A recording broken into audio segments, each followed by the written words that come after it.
at that end of 2013 going into 2014, I finally just realized I can continue this path, but I have no one to blame at a certain point for any sort of unhappiness that I have except for myself. And so is that realizing, not taking personal responsibility, but realizing that we actually have the privilege and the honor to be able to chart our own path. Sometimes it's hard and it's messy and it's all these different kinds of things, but we do have the ability to figure it out. The joy of the messy middle, right? There is embrace the journey that we get to go on, and we don't actually know what all the answers are, but we're not going to know until we start trying. And we can try different things and say, oop, that is for sure not what I want to do. And then not let that perceived failure like stop you from trying again.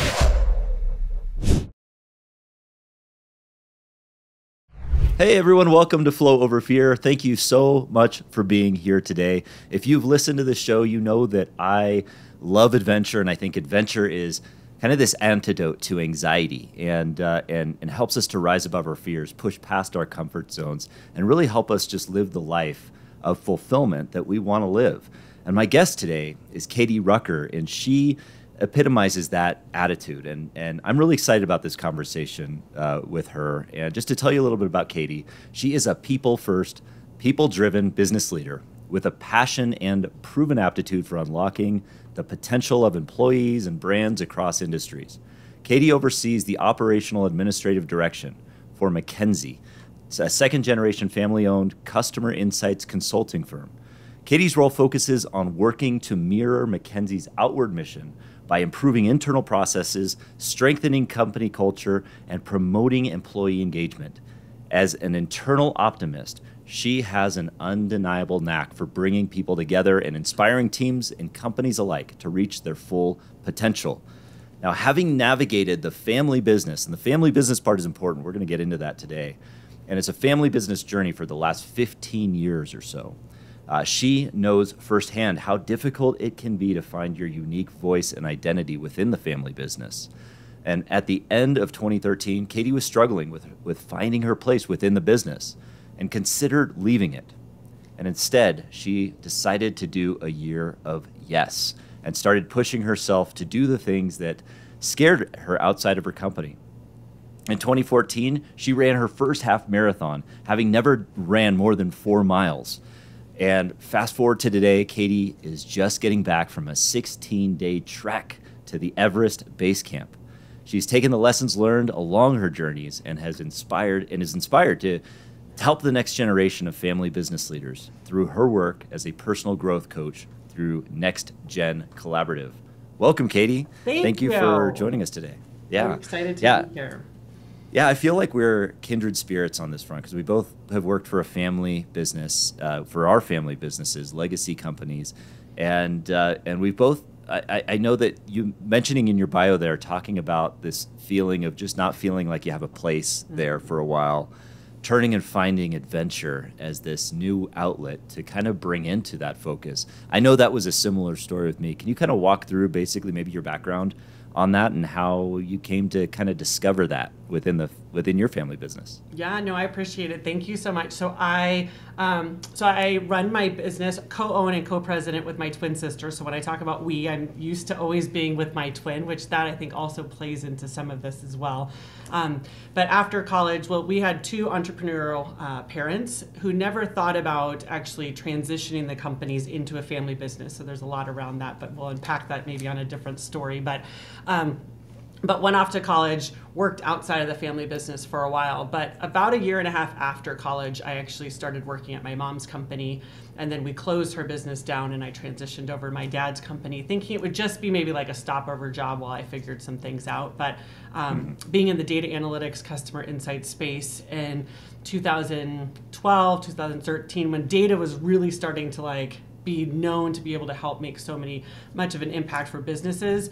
My sister and I actually approached our dad and said, while you're wanting to phase down, we're really wanting to be able to get going and keep this one going. So kind of fast forward, we took over ownership and co-leadership, but with that, and in twins in general, sometimes there's more of like a dominating one and things. Jenny's a lot more, which I've learned over the years to become more outgoing, but she was always the face. She did sales and marketing, was the face of the company. And I started really feeling like I was I didn't like the feeling of always being kind of like behind the scenes and behind someone else's shadow.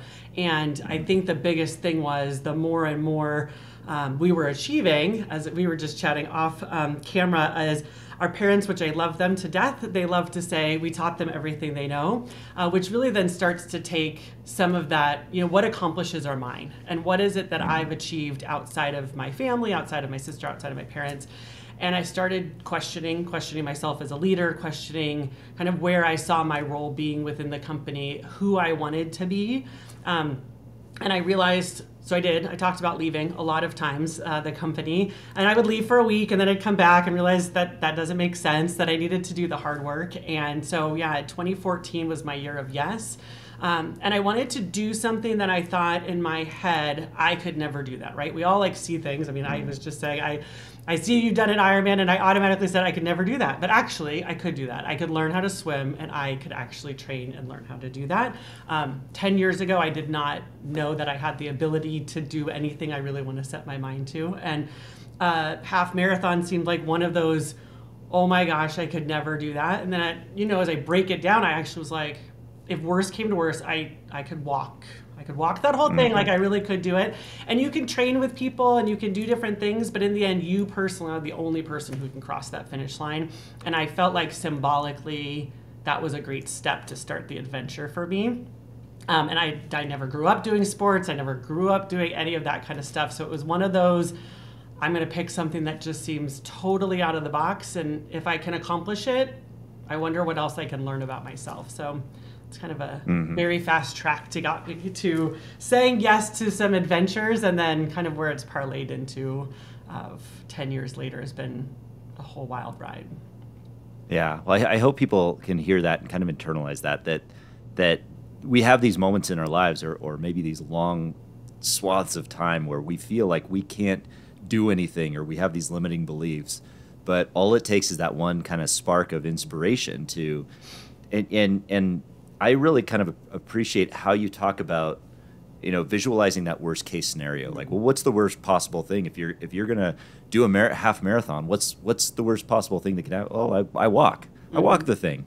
And maybe a 2-hour half marathon turns into a 3-hour half marathon. What have you? But was that helpful in kind of in bringing you to a yes decision on some of those things? Was that kind of your method of that? And I'd love to hear more about that. Yeah, and really even the thing that was great too of starting with even just that first half marathon, and a couple of those things I unpacked and said, what do I feel like I want to be able to achieve in the next year? And part of it was being able to be more comfortable in who I was. I wanted to know I could do hard things, and I also wanted to just feel more confident speaking in front of groups and getting to know people. So those were like some of these things I laid out for myself. And so then even before, as I started training, I was going to like the gym with a friend. And so I actually forced myself to not go to a class that she would be at. And then I had to talk to somebody in the class. And then I thought, what's the worst case scenario? Some lady working next to me thinks I'm a big weirdo, and then that's uncomfortable. And then I just don't go to that class again. I'll never see her again. And I go to the next class. So I started, just starting to say like, what are the worst case scenarios? And it parlayed even into business. We kind of felt stuck, like we felt in the beginning that honoring our dad's legacy meant continuing to do things the way that he did, because it showed how proud we were and how much we respected him. But we realized that by staying the same would actually cause us potentially to not stay relevant. And so then we started saying, if we tried new things, what's the worst that could happen? And I said, the worst that could happen is we go bankrupt and we totally fail. And so then it was like, okay, let's pretend that's the reality for a minute. One, it's going to take a lot of steps to get there. We would, of course, correct it. But worst case scenario is we've learned a ton of lessons. Got a great resume, and I can go try to find another job. It's starting to realize that I think you talk a lot about this, is saying things out loud about what that worst case scenario is, and then actually saying, if that was my reality, then what would I do actually in that situation? It releases the power of that fear, or the fear really around it that keeps us from trying things. Because worst case scenario, I've been on my Everest adventure to base camp. I'd never done a 14. I've never been at any altitude. I mean, I live at the ocean, so I've never done any of that. So worst case scenario, I said, what if if there was a natural disaster or my body didn't handle the altitude were the two worst case scenarios. Natural disaster, I paid for some extra insurance to fly me out of the situation. And then if my body didn't respond well, I just committed that I would turn around if they told me to. And just no matter what, somebody's going to help me to turn around and tell me when to turn around if my body didn't do well. And I think those fears of what if this happens can keep people from doing huge, amazing adventures in life, because then they're letting the fear win and they lose out on that like experience and that memory and the lessons that they learn along the way. Yeah. So, and what are the steps that you took between, because I mean, going from running a half marathon to climbing, to the base camp of Mount Everest, those are like there's a lot between there, right? Yeah. Yeah. So what were the steps that kind of got you to that point? So was the half marathon idea, or that year of yes, kind of that year of mindset shift? Yeah. Or was it, that was it, and then you kind of started to level up from there? What were some of the steps you took beyond that half marathon moment? Yeah, so I think what I realized, and just in all of them, there was a couple other things that I had done in the year of yes also that was, forcing myself to be more comfortable in different, just really saying yes to all uncomfortable positions or circumstances that I knew would help me grow. So I wasn't jumping out of a plane, because I don't think I really want to do that. But I'm saying things that within like a safe way of doing it. What I learned Right. after that first race was, and this is then what's kind of parlayed from it, is I loved being able to, the feeling of pushing my body to do something that I didn't think that I could do, like just the energy and the feeling that you get from it. But I also realized that sense of community, like that, having like all these people out of all different shapes and sizes out doing something that they didn't think that they could do too. So I realized just in that first one, and then what I've been trying to like build on ever since, is that how do I push my body in a way, but also have this sense of community experience.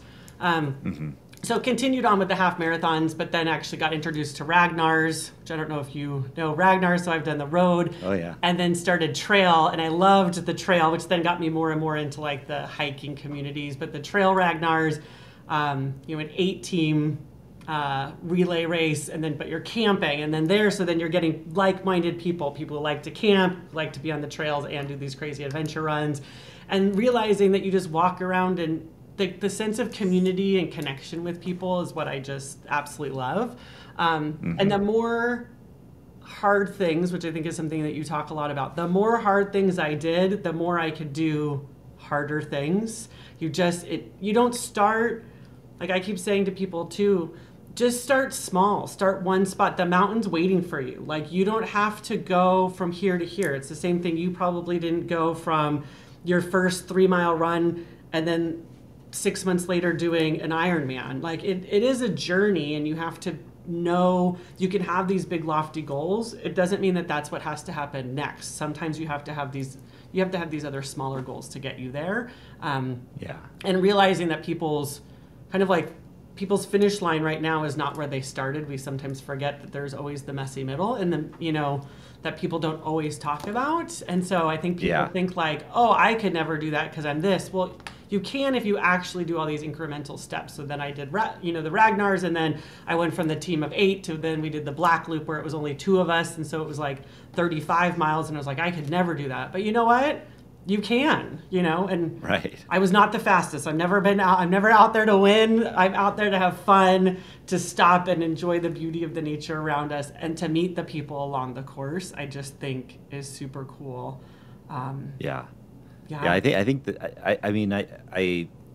I think that idea of like, when you get to that point where you're, climbing, mountains, and you're doing Ironman triathlons, I get it a lot. Like, it's like, oh, you just have that genetic predisposition. It's like, no, I was never an athlete either. And I think, do genetics play a role in some of these 100%. things? Sure. Yeah, I mean, Usain Bolt or people that are winning Olympic games or championships or anything like that have that additional genetics that helps them with that last 1 or 2%.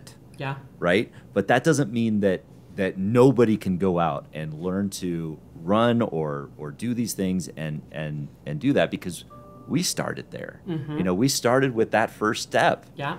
And I mean, I think that's really the goal of this show, and that's why I'm really glad you're sharing this message, is because when we just dismiss things, I find that really tragic for us, because we have that in instance, that immediate step of just saying, I can never do something like that. But what we don't realize in those moments is that's actually the challenge right there. Yeah. That's the challenge moment where we have to step beyond it. So I thought I'd share that, because I really do appreciate that. And I would love to hear how you got to the idea of doing this Year of Yes. I love that idea, to do that. I'd like to hear more about that, and what preempted that, because I feel like there may have been something there that like was a trigger to say, you know what, I have to change something here. What was that transformational trigger? Yeah, I think, and it can totally weave into what you were just talking about too. So in that moment, I'm like, I've been given this gift of being able to lead this company and take it forward, but I'm not feeling, I was confused about where I fit in. And in that, I think leading up to it, the few months leading up to it, a lot of it it's the self-reflection time, right? It was then realizing I either can continue feeling this way, or I can actually acknowledge and embrace the fact that I have agency over my life. And I actually, when we were just at the Everest region, there was this beautiful wall hanging at the very end. It was written by the Dalai Lama that just said, you are the master. You are your own master. And it is so true. And I think for me, like at that end of 2013 going into 2014, I finally just realized I can continue this path, but I have no one to blame at a certain point for any sort of unhappiness that I have except for myself. And so is that realizing, not taking personal responsibility, but realizing that we actually have the privilege and the honor to be able to chart our own path. It sometimes is hard and it's messy and it's all these different kinds of things, but we do have the ability to figure it out. And it also is that, I think, the joy of the messy middle, right? There is, embrace the journey that we get to go on, and we don't actually know what all the answers are, but we're not going to know until we start trying. And we can try different things and say, oop, that is for sure not what I want to do. And then not let that perceived failure like stop you from trying again, right? And so I think that was it. I finally just said, like, I can feel uncomfortable and I cannot be totally happy, but then I'm choosing that, and nobody's forcing me actually to be in that. And that's where then it was this Year of Yes, of just how do I find safe spaces to push myself, to learn new skills, to do different kinds of things. And so it was in fitness, which again, I had never done anything like this before. And then for me was actually doing things in service for others, which I know was actually what I loved in listening to your Adventure List podcast that was talking about how do you integrate service of others into these adventures. And so I joined a nonprofit committee for an event, and they said, oh, do you want to chair, which then means you have to be on stage. And I'm like, I don't public speak. But then I said yes. I had to talk for 2 minutes. I got a speech coach for my 2-minute thank you to the sponsors, which is so absurd. But how many times do people say, I can't get up in front of 300 people? But you know what? The safest space to get up in front of 300 people is at a charity event where it's a charity that you're passionate about, and you can just thank people for coming. Like, you're not trying to sell anything. You're not doing your keynote. You're not whatever. It's a safe space. Right. And if you fumble over words, it's the most gracious and kind crowd. And so those were kinds of some of the things that I was like, I could say no because I'm scared, or I could actually take this opportunity in this safe space. That's what I just kind of keep coming back to is, don't go out like guns blazing to try to do something that could potentially impact your career right out the gate. There's safe spots to be able to test the area and get better and better at things. Yeah, well, and I know that public speaking is one of the biggest fears out there. I mean, I think people fear that. I've heard that people fear that more than they fear death. That is 100% what I've heard as well. So people would rather actually go and climb Mount Everest than to go on stage and speak in front of 300 people. But yeah, I mean, those are big steps forward. So, what you're talking about here, in that Year of Yes, and saying yes to things and seeing what you can achieve, it sounds like, you're trying to master a lot of things, over that time. And I have this this similar passion for mastery, and this idea that, I know that we've debunked the 10,000 hour rule that said you have to practice something for 10,000 hours. I tend to think that you can get to mastery, or 90% mastery, which is essentially good enough on most things that we want to do, within a reasonable amount of time. Yeah. Is that what you found as well, or what did you find in that approach? Oh, 100%. And I think it's also, a big thing in that journey for mastery is also defining what success or mastery looks like. Like you said, we're not going out to win the Olympics, right? And so it's also setting realistic expectations around some of that, where I do think that can keep people, again, kind of frozen in the fear of stuff, is they're like, well, I could never run, a sub-3 full marathon. My goal when I did my marathon was under 5 hours, and I was 4 hours and 59 minutes, and I could not have been more proud of that. The friend who I ran it with, he had an unrealistic goal for his first marathon, and he has such unhappy memories of that whole experience. I'm like, so I think that's also a part of, in terms of like how we define mastery at different phases of the journey, right? And so it's the same kind of thing. Like your first triathlon, you were probably not looking to be able to like be winning at Kona, right? But that can eventually be a goal there. But that good enough is if we can also, we have to find ways to be able to give wins to ourselves. And so if we set unrealistic goals in the journey, I think then that can change our perception of whether or not we've mastered something. So I think there's value in that as well. And then the goal can keep changing, and the definition of mastery can keep changing. But I do think being realistic can help us feel like we have mastered something within this small step, and then we change the goalpost, and then we can master it in this small step. So I don't know. Again, I'm like one who just likes to break things down into like small steps to get us somewhere. And that's so insightful too, because when you break it, if you can break it down into those small steps, then you can set those realistic goals. And that doesn't mean, like you said earlier, having that big dream, like, yeah, have it. But I heard it once said, and I don't remember where I heard it, but the idea that you have this like the scope in front of you where you're looking out into a target, or like a bullseye or something like that. You can like take your eyes out of that focus and look at the broader, bigger picture where you want to go broadly, and then you start to narrow in your focus, and you can actually dig in. So that's I think those are important things to distinguish between. Don't get upset because you're not at the top of the mountain yet. Enjoy the steps that you're going to take to get there. Yeah. So I want to kind of go back a little bit too into the family business, because this is something you and I have both experienced with working in a family business, the dynamics of a family business. I know a lot of the listeners may not understand, but there's a lot of overlap between working in a family business, working in other businesses, and how we may feel like just working in those.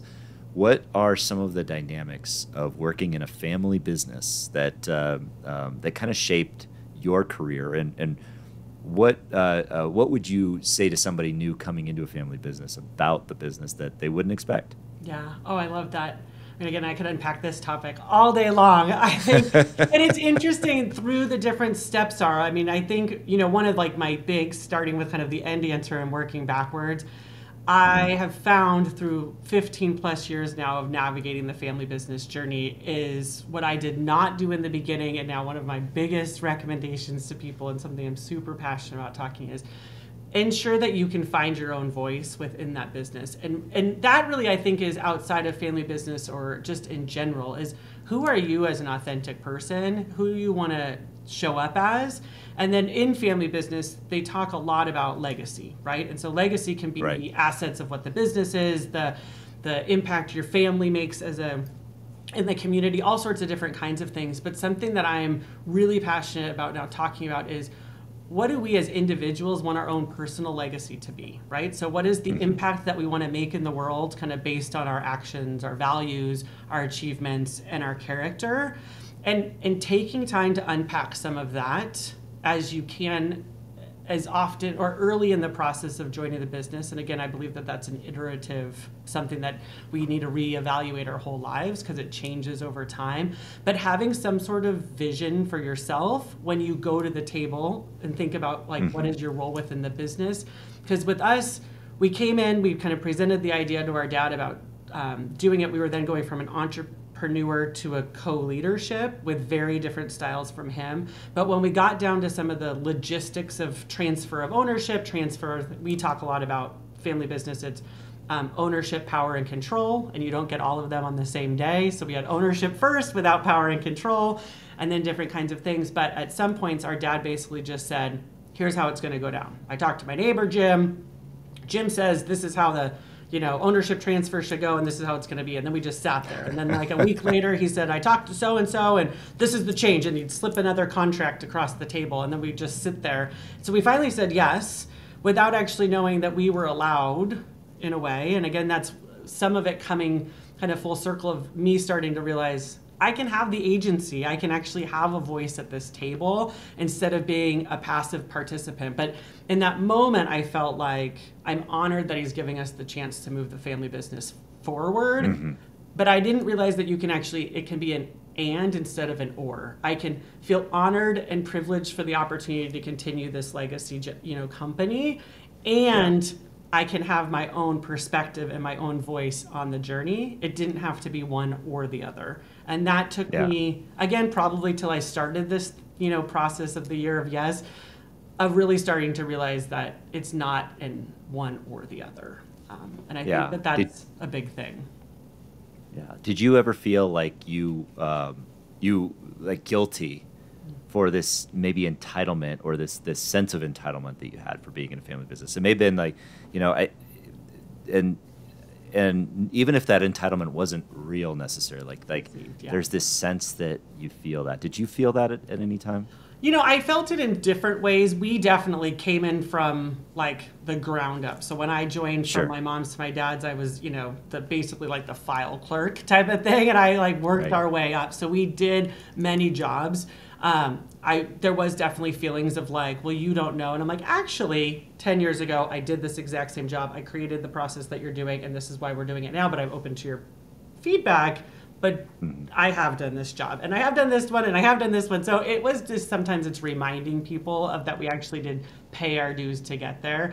And then when we did take over ownership, we did have some employees who it was best for us to part ways, that was not a respect of us coming in. When our dad started the company, we were 9, and we have employees who've been here for like 30 plus years, which is an amazing part of family businesses, the legacy of their employees. The problem is when a 9-year-old is now your boss, because that's what they still think of us as.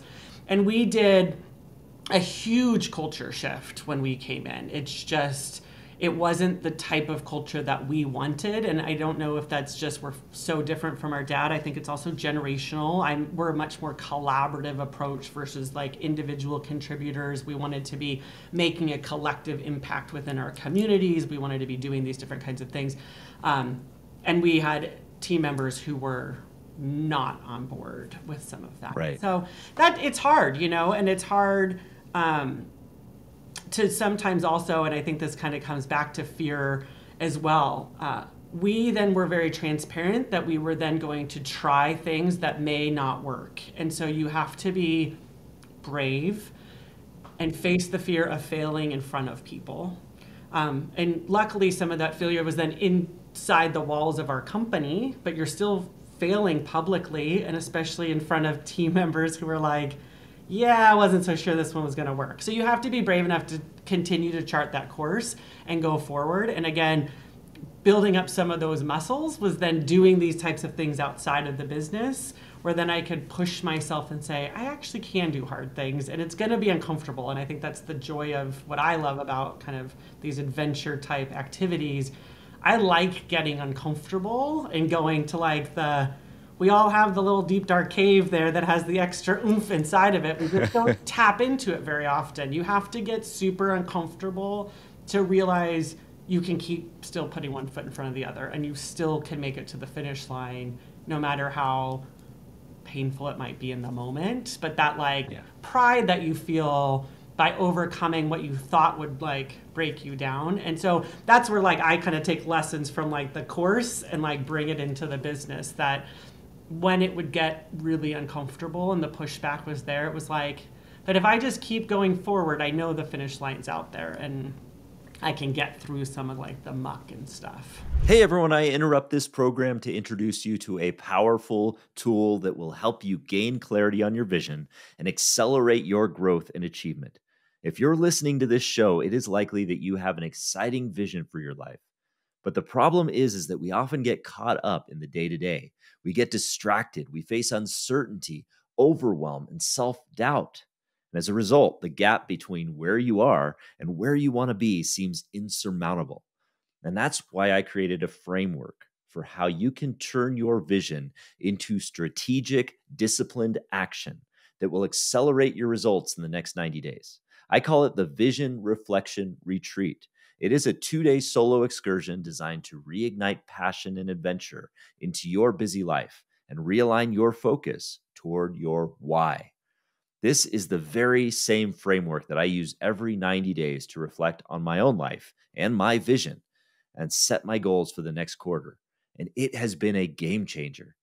And the good news is that I'm giving away this Vision Reflection Retreat guidebook for free when you sign up for my newsletter. Simply go to flowoverfear.com/retreat and download your free guide and enjoy the journey. Yeah. That's really, I mean, that's really great because I felt that way too when you're like kind of that idea of I've been 9 years old going to company picnics as well. Yeah.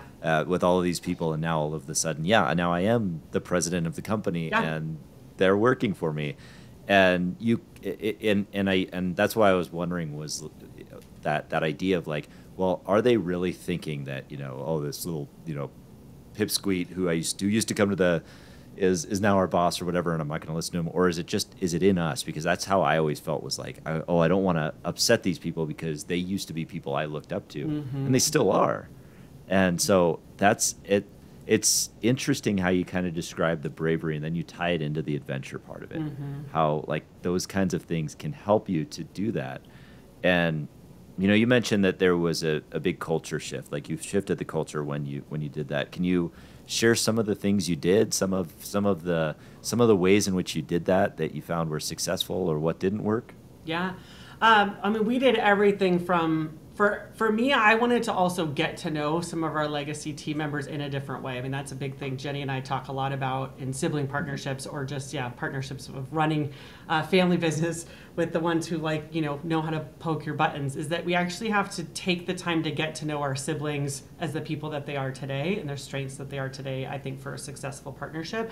And how that then relates to the team and the culture perspective was, we wanted to have opportunities to get to know them for who they were today, and we wanted them to get to know us for who we are today. And it doesn't mean forget about the past, but it's also being able to kind of like do a reset to be able to go forward. So we did a lot of, strength finders and, motivators and those types of things, which again, some of the team members weren't into until we actually started having some real life examples where team members weren't getting, agreeing on stuff. And I said, oh, well, if you actually remember so-and-so's strength is like this, have you thought about approaching the conversation from this lens? And then we would start to get wins, right? That they actually saw how you could put it into action. When I started training for my first half marathon, I actually ran it with 2 team members.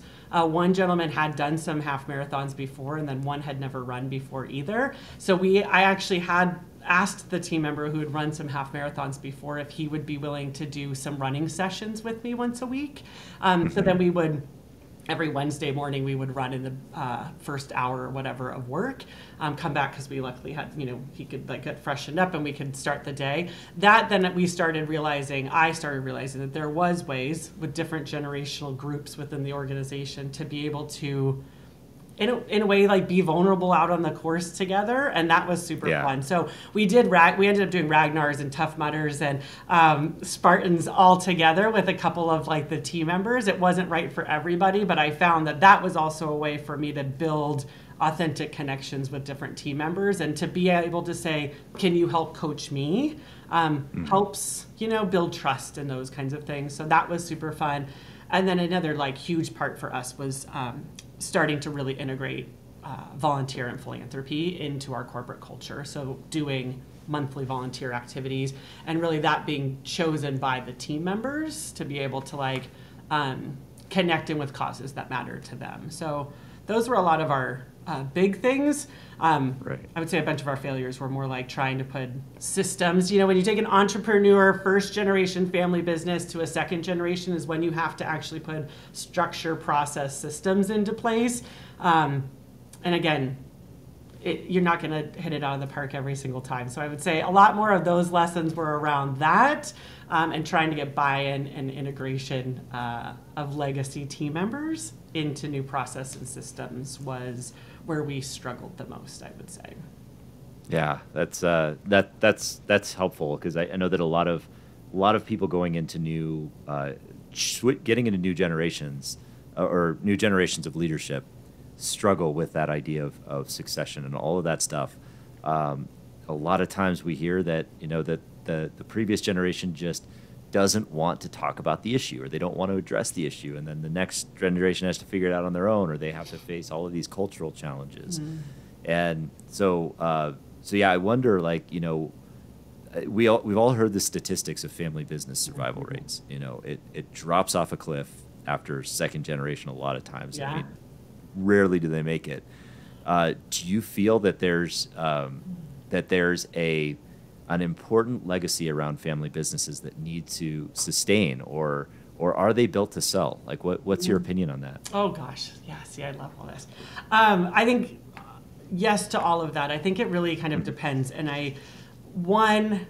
unpack the few questions that you had there. I do think that in the very beginning of that kind of point, you talked about the communication, right, between, I'm going to say, like the current gen and like that next gen that's coming up. And what we found sometimes, I think, was with our dad, it wasn't so much that I think that he didn't want to communicate about certain types of things. I think it was he all of a sudden was like, ooh, I made something work just for me, but now I'm going to give it to my kids, and this might be a little bit muckier than I want it to be. So I'm going to try to fix it really fast because I don't want to be giving you a burden. And with that then comes all sorts of things, you know, of like feeling like shame and confusion and like all of that. You want to set your kids up for success.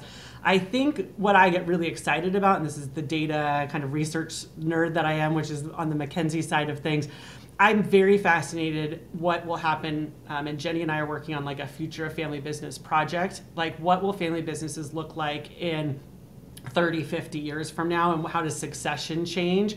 I do believe that our younger generations, probably starting with like us and then our kids underneath us, we're a lot more open about a lot of different things, and we're willing to admit our failures and admit like our flaws very openly, to be able to say what lessons can we unpack from that. So I am very intrigued to see what succession, going from like even second to third or third to fourth, as it's these different generations who are more open in their communication styles.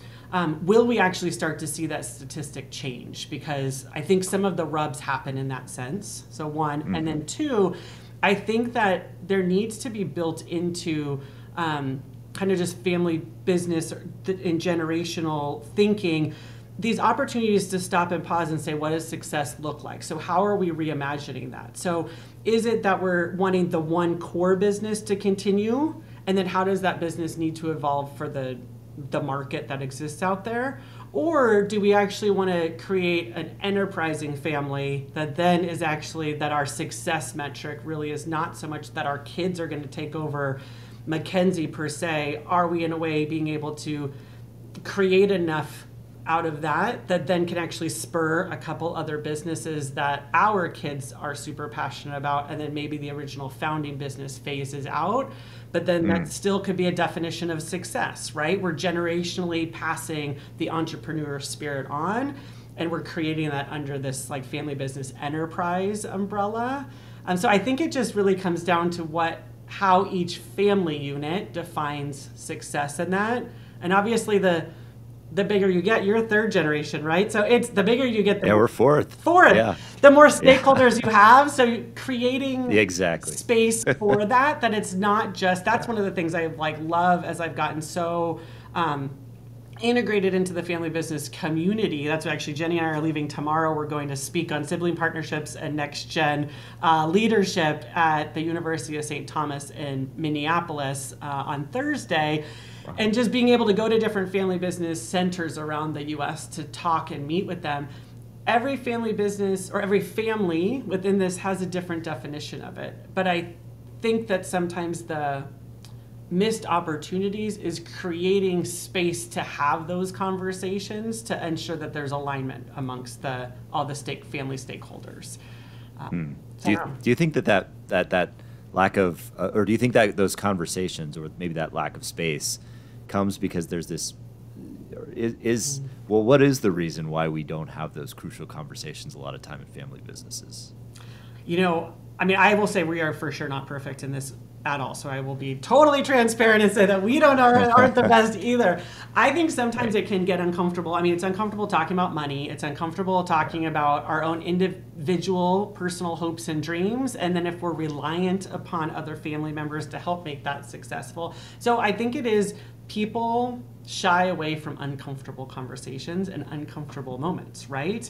And so, and everybody within that family unit is going to have a different level of interest in being uncomfortable, and then levels of bravery to be able to have that. And I think, again, that kind of relates back to your big thing is how do we put the fear aside? And that sometimes we believe or we make up that these conversations, or we make assumptions. I think there's a lot of assumptions in families in general. We can make mom and dad are like this, sister, brothers this, cousins, and all of that.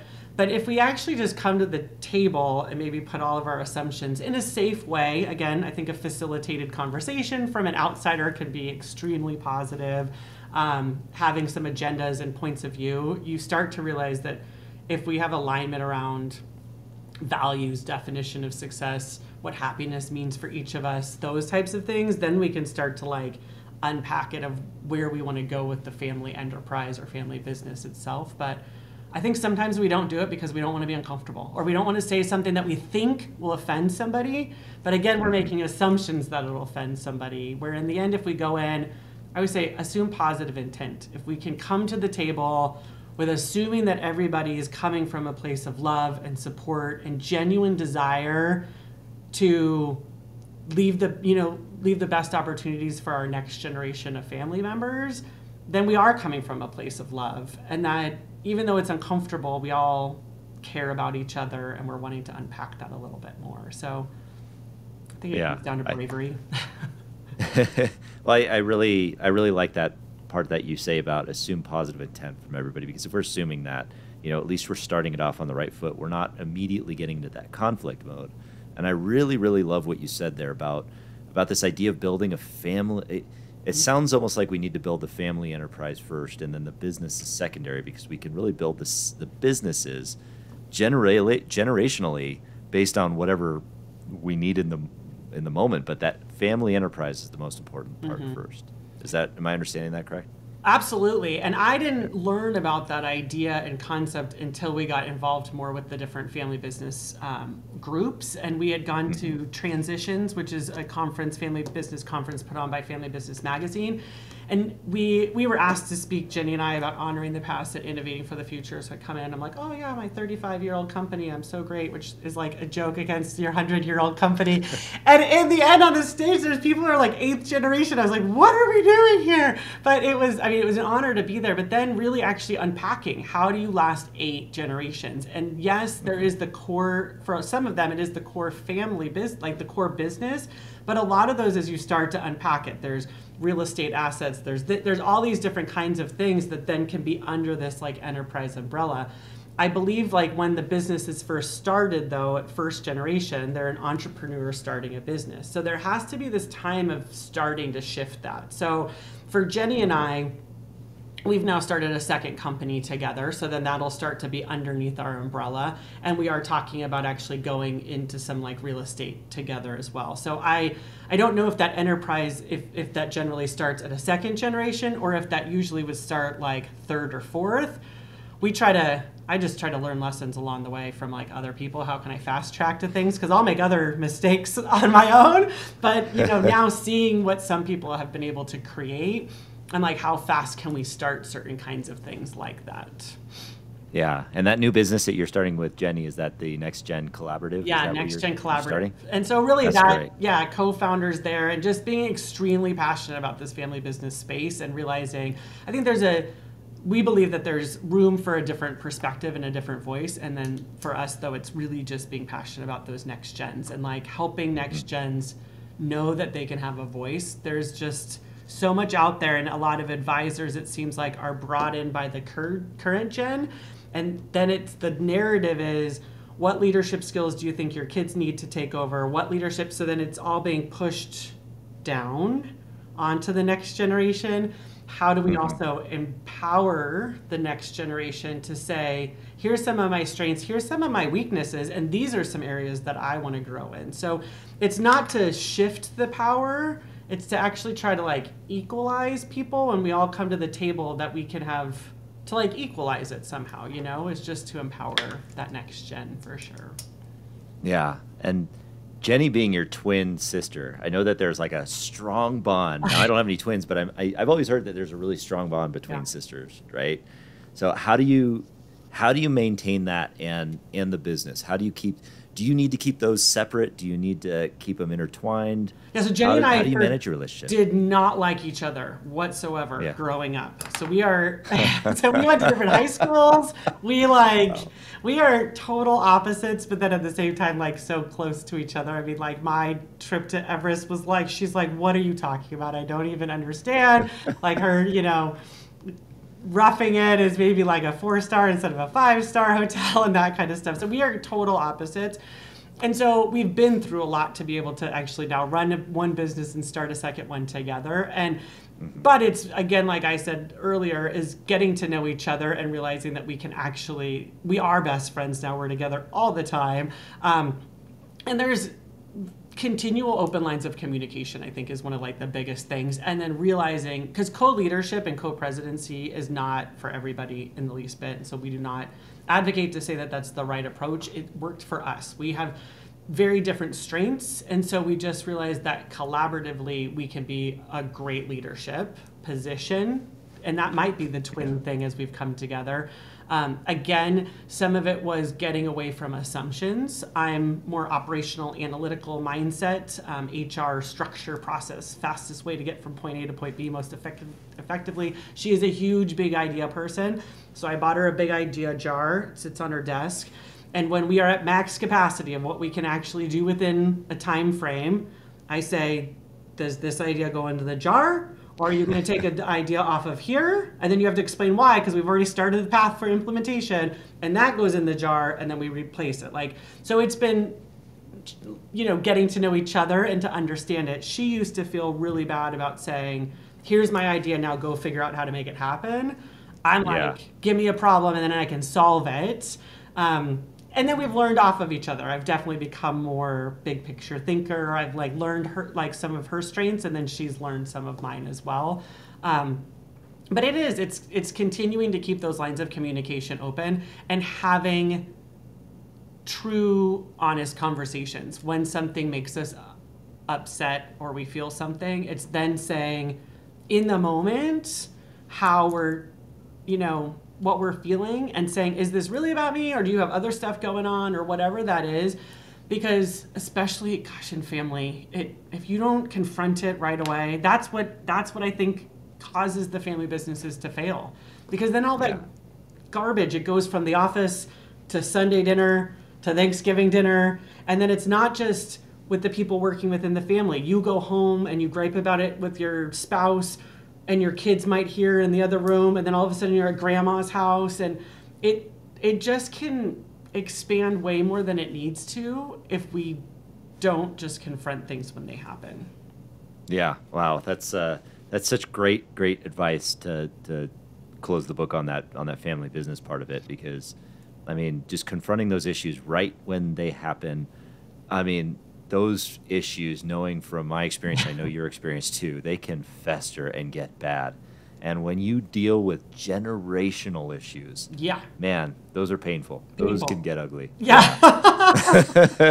Like I said, there was definitely times I got in the car and just left. And I didn't answer the phone for a week. It was like, I am done. Then I'm like, okay, I can do it now. And then I come back. I mean, a lot of it. It's just all the things. It's me saying, this is how I like to be communicated. I'm an adult now, Mom and Dad. Like, 45. This is how I might want you to talk to me. I don't really need you to talk to me like I'm 10. I mean, it's all so hard, Yeah, you see, people, this is why we go out and we punish ourselves. This is why we go out and we punish climbing Everest and all that kind of stuff. But yeah, that's been extremely helpful. And I don't want to let you leave before I ask you about this Everest trip that you went on and climbing to the base camp. So how, saying that you're coming from sea level, what was the training like for that? How did you prepare for that?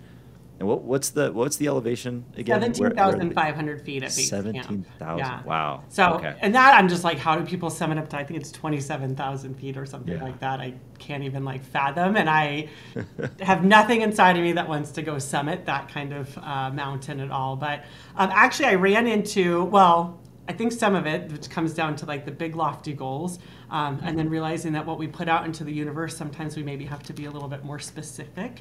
But I wrote down on my vision board in 21, climb Everest. What I did not mean at all ever was actually climbing Everest. I actually was thinking about, I don't know if you've heard of it, it's the 29029.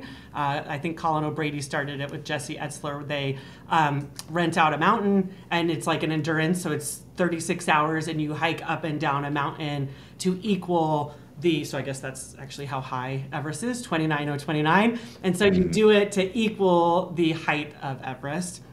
That's what I was putting out there. I thought it was a super cool, next endurance kind of experience that, again, had this community mentality, because then you're on the mountain with all different people. Depending on the pace, you start chatting it up and call it a day. And so I put that out there, and it was just kind of out there. And then last year in the fall, I was actually at a family business dinner here locally and ran into a third, I'm not sure, I think she might be third generation family business owner, and we were chatting. She had done Kilimanjaro, and I said, what's next? And she said, I'm going to base camp. And it, again, was not on my radar at all. I love the outdoors. I love hiking. I love trail running. I love all of that, but never again in my wildest dreams. And I felt this just feeling that I was like, and I said, can I come with you? And she's like, are you for real? I was like, oh, I don't know. And then as soon as I was like, I don't know. And she's like, no, but really? And I was like, I don't know, but yes, I think I really want to go.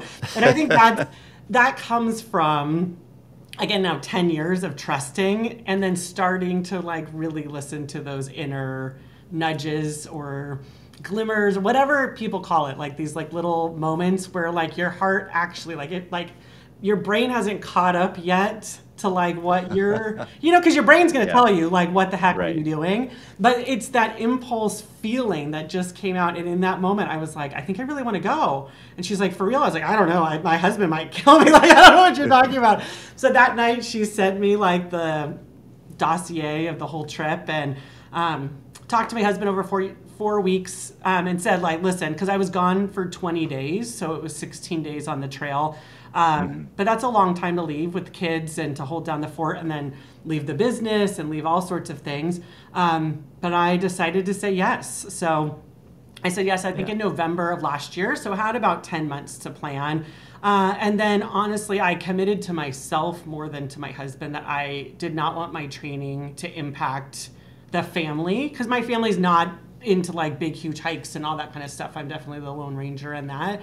And so I just hiked locally here in Orange County, looping on a bunch of trails, and then met with the trekking company to say, how do I train from sea level and what are your suggestions? And we, on the trail, we did not have to carry our own bags. Yaks took our bags, and then we just had our day pack. So it was maybe 10 pounds on the trail. So I got up to 38, 40 pounds on my pack during training. So you're trying to, make your heart and your lungs work harder at sea level than it will have to at the height.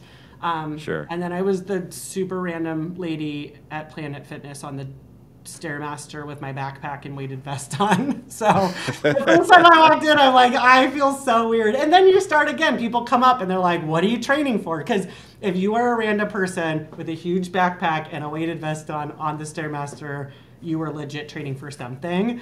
So I just started meeting people at the gym, and they would ask me questions. And so overall, I just did the best that I could and knew, again, however my body was going to respond, I learned, like, we went super slow up the path, and acclimation days, really made a huge difference along the trail. So it took us 11 days to get to base camp and then 3 days to get down. Wow. You're super slow and spending the night and doing day hikes and getting up to things, and then it's just supercharge fast on the way down. How long was the trail? What was the distance? Gosh, that is a great question. I actually don't even know. So on our big travel days between villages, we did about 8 miles. And then we would do, like, our second village, we stayed 3 nights and then did day hikes, couple-hour day hikes. And then I guess on the way down, it was probably 13, 14. So probably like 45, maybe 50 miles. Wow. And that's a long, long way. I mean, because you look at, like, when in Colorado here, we have a number of 14ers, like 14,000-foot peaks.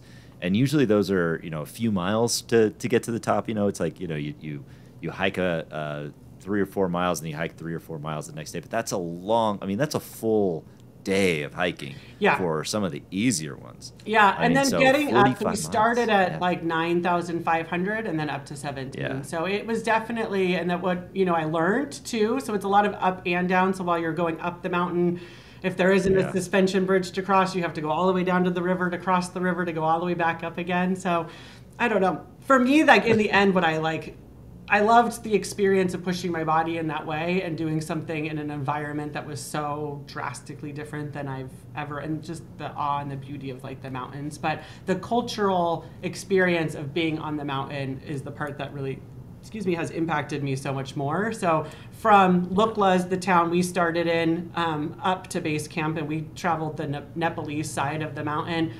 There's no roads. So the only way that things move from village to village is on the back of a porter or on a yak or, like, helicopter dropped in. And so realizing just the sheer, to me, like, the experience of being able to understand how these people live in such remote ways, and that way that then that sense of community, how they have to rely and support on each other to be able to kind of survive and then to take care of the adventure travel people that come through. The simplicity of life, it reminds you that we kind of overcomplicate things here. And that what we think is, like, so scary and crazy. I mean, I had, like, all my trekking gear and stuff, and there's some, like, guy with this stuff that he's carrying up the trail in his flip-flops, and he's just like, so, like, we are an adaptable species. We can do so much more than we think we can, and I think those are the types of things when you get out to really actually, like, push yourself and be brave to go to different parts of the world and this kind of experience. Because if I did not want to hike something like this, I would never, there's absolutely no way I can actually see these villages without hiking to them. And I think being able to use our bodies as a way to be able to explore the world around us, we get to see things that, again, we could never take a plane into, and the only way to see some of this stuff is to actually, like, get over the fear of, like, what happens if I whatever, like, we started with 12 people on our tour, and only 9 of us made it to base camp. So there were some people who weren't able to make it, and they had to listen to their bodies, which was, again, the commitment of being able to do that. So I'm grateful that my body handled it as better than I thought that it would.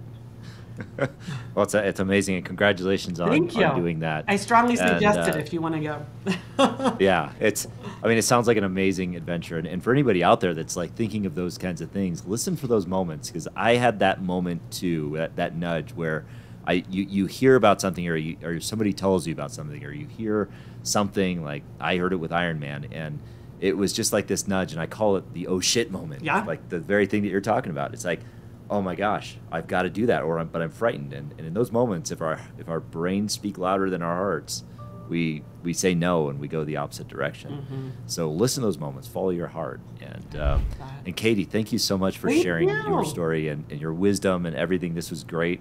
Where can people find you if they want to get in touch? Sure. LinkedIn is probably where I'm, like, most active on. So Katie Rucker.